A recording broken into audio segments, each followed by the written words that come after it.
everyone, welcome back to another episode of Webtech Tutorial.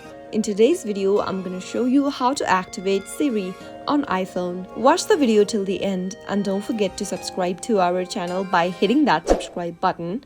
Press the notification bell so that you'll never miss another upcoming upload from us. In order for Siri to work on your iPhone, you'll need to enable Siri first. So in order to do that, go and tap open Settings from your iPhone. Now, scroll down and tap on Siri and search. Now, tap on the switch at the top right next to Listen for Hey Siri. Your iPhone will prompt you to set up Hey Siri. Tap on Continue and then you'll be able to activate Siri on your iPhone. You can now say Hey Siri and ask Siri to do a number of different commands such as calling a certain number, or you can also ask Siri to do other things on your iPhone. That is how it can be done.